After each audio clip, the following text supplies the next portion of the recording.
அஸ்ஸலாமு அலைக்கும் வரஹ்மத்துல்லாஹி வபரகாத்துஹு. எல்லோரும் எப்படி இருக்கீங்க? அல்ஹம்துலில்லாஹ், நான் ரொம்ப நல்லா இருக்கேன். இன்றைக்கி என்ன வீடியோனா, இன்றைக்கி சண்டே எடுத்த விலாக் தான் இது.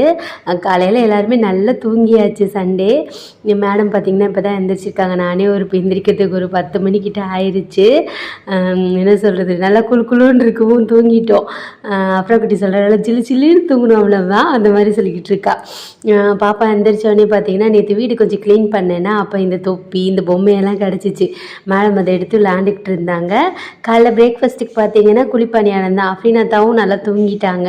அவங்களுக்கு வந்துட்டு சுட்டு கொடுத்து விட்டுட்டோம்னா வேலைக்கு போகிற வழியில் சாப்பிட்டுக்கிடுவாங்க ஃப்ரீ டைமில். இப்போ ஃபஸ்ட்டு வந்துட்டு என்னது, எப்பயும் போல் தான் நம்மளோட ஃபேவரட் டீ. இன்றைக்கி நானும் அஃப்ரீனாத்தாவும் சேர்ந்து குடிக்க போகிறோம். ரொம்ப நாள் ஆச்சு சேர்ந்து டீ குடிச்சு. கடைக்கு போனால் குடிப்போம், வீட்டில் வந்துட்டு ரேரு தான். கிடைக்கிறப்ப இந்த மாதிரி கொஞ்சம் வந்துட்டு டைம் ஸ்பெண்ட் பண்ணிக்கிறணும்ல, அதனால தான். அதுவும் இப்போ எங்கே மனுஷன் அவ்வளோவா வீட்டில் இருக்கவே மாட்டேங்கிறாங்க. நைட்டும் வராங்களா, நைட் கொஞ்சம் லேட்டாக ஆயிடுதா, அதனால் இங்கே சாப்பிட்றதும் இல்லை. மத்தியானம் என்னைக்காவது சேர்ந்து சாப்பிட்றது அந்த ஃப்ரைடே அந்த மாதிரி தான். என்ன பண்ணுறது, நம்மளோட வேலை அந்த மாதிரி இருக்குல்ல, அதனால தான். அப்படியே எப்பயும் போல் நம்ம ஒர்க்கையும் ஸ்டார்ட் பண்ண வேண்டியதுதான். மிஷினில் துணியை போட்டுட்டு அஃபீனாத்தாக்கு வந்துட்டு பேக் பண்ணிவிட்டு நெக்ஸ்ட்டு நமக்கும் பசிக்கும்ல, அதனால் நம்மளும் ஒரு 4 பணியாரத்தை சுட்டு சாப்பிட்டுக்கலான்னு சொல்லிட்டு சுட்டுக்கிட்டு இருந்தேன்.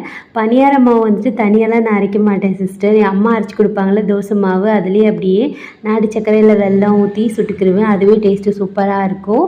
எப்பயும் போல் மேடம்க்கு வந்துட்டு அவங்க அத்தா வேலைக்கு போகும்போது ஒரு ரவுண்ட் அடித்து விட்டுட்டு போகணுமா. அவள் எந்திரிச்சாலே இந்த அலப்பறை தான் பண்ணிக்கிட்டு இருப்பாள். நேற்று வீடு க்ளீன் பண்ணுன்னு சொன்னல, அஃப்ரீன் அம்மா சின்ன வயசில் யூஸ் பண்ண சொப்பெல்லாம் பத்திரமா வச்சுக்கிடுவா. அப்படின்னு உடப்போம் அந்த மாதிரிலாம் பண்ண மாட்டாள். அப்படியே கொஞ்சம் சேஃப்டியாக வச்சுருப்பாங்கல்ல, அந்த மாதிரி ஒரு பர்சன் தான். இதெல்லாம் அப்படியே பத்திரமா வச்சுருந்தா. அதை எடுத்து பாப்பா விளையாண்டுக்கிட்டு இருந்தாங்க. மேடம் எனக்கு வந்துட்டு சமைச்சு தராங்கலாம், அதை வந்துட்டு சொல்லிக்கிட்டு இருந்தா. அம்மா உங்களுக்கு நான் சமைச்சு தரேன் அப்படின்னு சொல்லிட்டு சமைச்சிட்டு இருந்தா. நானுமே ஒரு 7th ஸ்டாண்டர்ட் படிக்கிற வரைக்கும் இந்த மாதிரி சொப்பில் தான் விளையாண்டுருப்போம்ல. நமக்கு எங்கே ஃபோன் இருந்துச்சு, ஃபோன்னா என்னன்னே தெரியாது அப்போல்லாம். இப்போ தான் ஃபோன் பார்க்குறது, டிவியில் வந்துட்டு சுட்டி டிவி, அதெல்லாம் நிறையா டிவி இருக்குல்ல. நம்ம வந்துட்டு 90s கிட்ஸாக இருந்ததுனால அதெல்லாம் இல்லை. 90s கிட்ஸில் மோஸ்ட்லி ஃபேவரட்டாக இருந்தது சீரியலாக தான் இருக்கும்ல. பல்லுக்கிட்டியா எப்படி? அச்சோ, சட்டையெல்லாம் நினைச்சிட்டு வந்திருக்க. யார் சொல்லி கொடுத்தா பல்லு விளக்குறதுக்கு? அத்தாவா? அத்தா தான் வேலைக்கு போயிட்டாங்களே. ஐயோ, பார்த்து எங்க போற? சொப்புல அடப்புறியாடி? என்ன செஞ்சு தருவா அம்மாக்கு? சோகமா இருந்து காமி.